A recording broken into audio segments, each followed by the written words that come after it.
Bonjour à tous, je suis Gilles Mancillon, bienvenue sur ma chaîne. Je venais vous souhaiter un excellent dimanche et une excellente semaine qui arrive. J'espère que tout se passe bien et continuera à se passer bien. C'est important de se concentrer sur ce bien-être, sur ce bonheur. La plus haute sagesse pour nous aujourd'hui, c'est la confiance. Il faut avoir confiance. Au plus on donne de notre confiance, au plus on peut recevoir de cette confiance. Ce que l'on doit comprendre, c'est le paradigm shift, c'est-à-dire une transformation complète de tous les... C'est-à-dire que vraiment, tout ce qui était avant est retourné. C'est-à-dire on n'est plus dans la séparation, dans l'illusion, dans la frustration, c'est passé dans l'acceptation, l'inclusion, la sérénité. Et donc c'est là ces forces qui sont en train de se transformer à l'intérieur de nous. Ce que l'on doit faire, c'est notre maître guide. On doit connecter avec notre maître guide. Notre maître guide maintient les fréquences de divinité que l'on recherche à intégrer. Et c'est communiquer avec votre maître guide, adressez votre maître guide, demandez à votre maître guide de se présenter à vous si vous ne le connaissez pas encore. Après ça, il faut attendre et peu importe, après ça, ça se révèle quand c'est le moment, quand on est réceptif. Et le message général pour nous, c'est créer. Toutes nos pensées sont créatives à partir du moment où on implique une émotion dans nos pensées, ça crée quelque chose. Et donc c'est vraiment un moment très créatif, hein. On s'approche aujourd'hui il y a Mercure qui part direct, ouais, il s'arrête un peu dans le ciel et il va repartir direct, donc finalement on va pouvoir communiquer de manière plus fluide, parce que ça a été un peu difficile ces éclipses là, et il va y avoir il y a une pleine lune en poisson qui se prépare, donc pour nous les poissons c'est vraiment notre lune de l'année, et c'est vraiment une des lunes les plus mystiques pour tout le monde, hein. C'est une sorte de révélation, parce que ces éclipses révèlent aussi bien les illusions que la vérité, et donc ça nous permet de faire le tri dans tout ça.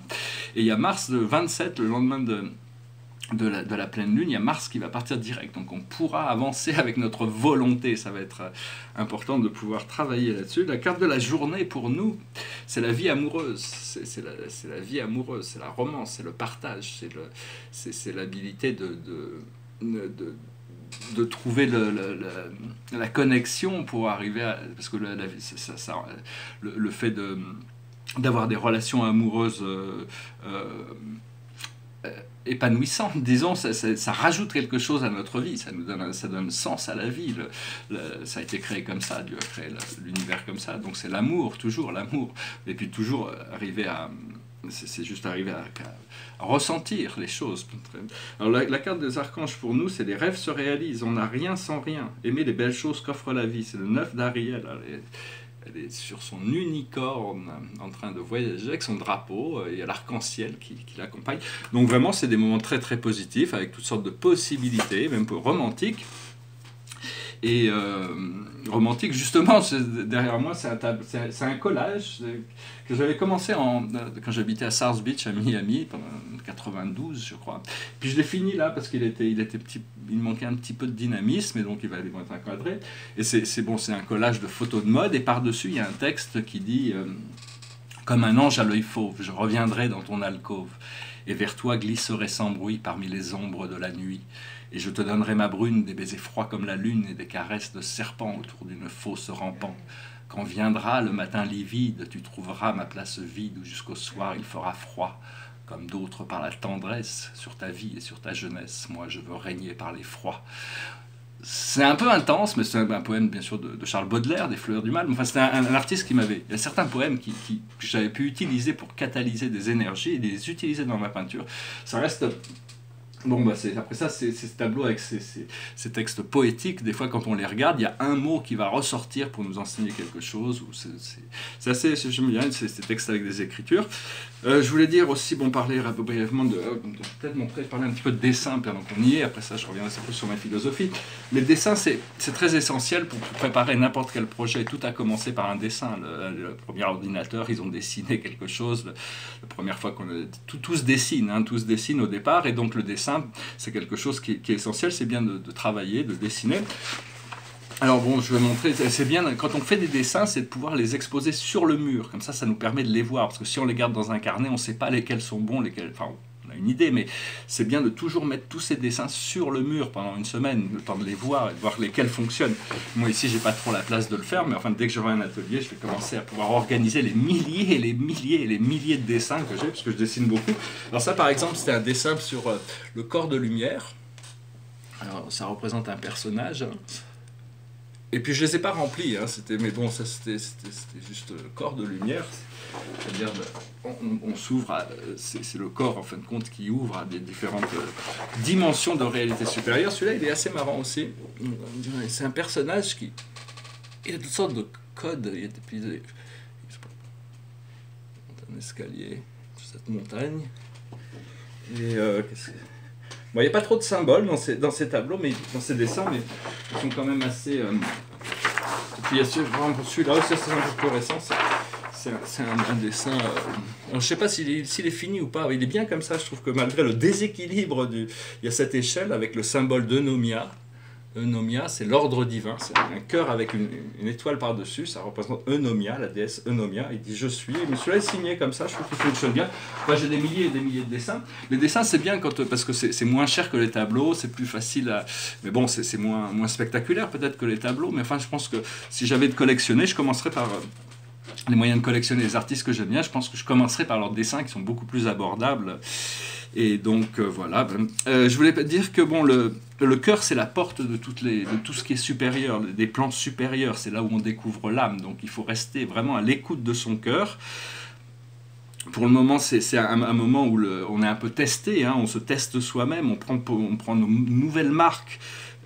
Savoir que bon, on a vécu pendant très longtemps dans le temps et l'espace, maintenant on nous demande de vivre dans le cœur de Dieu, dans l'unité, dans l'inclusion, dans la présence intemporelle de cette vérité.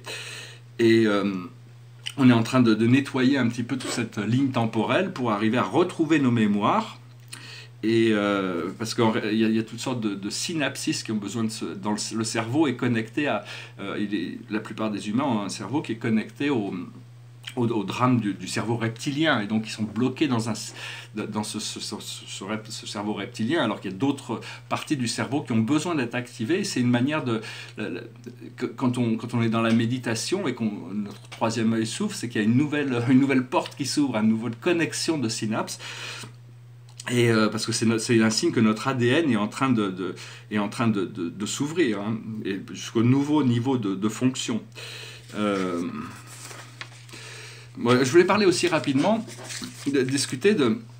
On m'a posé une question qui était assez intéressante, c'était par rapport aux super-héros, qui parle de super-pouvoir, donc on parle de super-héros. D'abord, la science-fiction. La science-fiction montre les envies de l'homme où il désire aller. Hein. Donc il y a des science-fiction positives et négatives. Les négatifs restrictent les choses et ralentissent le potentiel de connexion avec les plans supérieurs, mais la science-fiction positive nous ouvre vers cette possibilité de communication. Et bon, ce qu'il y a, c'est que toutes les science-fiction, il manque une chose dans toute la science-fiction. C'est pareil dans toutes les histoires de super-héros, c'est la connaissance de Dieu. Ils n'ont pas cette connaissance, donc ils sont obligés d'imaginer quelque chose dans la linéarité des choses. En réalité, c'est la sagesse la plus essentielle qu'on va découvrir, c'est l'âme, notre nature éternelle, la sagesse éternelle de l'âme. On est immortel, éternel, et c'est une partie de nous-mêmes. Et donc cette connaissance va transformer notre vision des choses, notre vision du futur, notre vision... parce qu'il faut voir, bon, par rapport à tous ces super-héros et tout ça qui ont toutes sortes de pouvoirs, c'est très dualisé. Il y a les gentils et les méchants. Alors qu'en réalité, les pouvoirs dont je parle, c'est pas du tout basé sur cette violence d'opposition entre le bien et le mal. Ça se développe d'abord par l'empathie, l'habilité à sentir les émotions des autres, par la télépathie, à communiquer avec les pensées, la rétrocognition, le pouvoir de connaître son histoire, de laisser révéler cette histoire, de voir le futur, la précognition. Après, il y a d'autres pouvoirs magiques, mais c'est tout dans la gentillesse et la douceur. Hein. Ces pouvoirs magiques, ça sera pas... on va voir des choses extraordinaires se passer, mais ça ne sera pas comme dans les films de Hollywood avec les super-héros. Hein. Donc voilà, je voulais dire ça. Donc oui, voilà, il faut oui, on parlera de... Parce que j'avais noté d'autres. Bon, il faut réaliser aussi que le miroir de la vie, c'est juste une condition interne. Ça nous reflète notre condition interne, et c'est ça qui nous permet de grandir, d'évoluer. Hein. Donc c'est vraiment apprendre à donner et recevoir. Quand on donne quelque chose, c'est qu'on l'a déjà reçu. C'est pas plus important de donner que de recevoir. Faut pouvoir recevoir pour pouvoir donner. Et puis même donner, ça fait partie du flot naturel des choses, mais recevoir est tout aussi important que de donner. Hein. Donc voilà, j'espère que ce message aura été intéressant pour vous. Je voulais juste vous dire... vous saluer, Et signé avec une petite chanson, c'était une chanson qui avait été rendue très célèbre par un film très drôle, si vous ne l'avez pas vu, je vous conseille, ça s'appelle La vie de Brian. Je crois que c'est une chanson de Art Garfunkel au départ. It was like this. Some things in life are bad, they can really make you mad. Other things just make you swear and curse. When you're chewing in life's grin, don't grumble, give a whistle. This will help things turn out for the best. So always look on the bright side of life. Always look on the light side of life. If life seems jolly rotten, there's something you've forgotten. That's to laugh, to smile and dance and sing. When you're feeling in the dump, don't be silly chumps. Just pursue your lips whistle, that's the thing. So always look on the bright side of death. Just before you draw your terminal breath. Life's a counterfeit when you look at it. Life's a laugh and death's a joke, it's true. You seem it's all a show. Keep them laughing as you go. Just remember the last life is on you. So always look on the bright side of your life. Always look on the right side of your life. Always look on the bright side of life. Always look on the right side of life. Voilà, c'est une chanson qui nous rappelle de toujours regarder le côté positif de la vie. De toute manière, la mort, c'est une blague.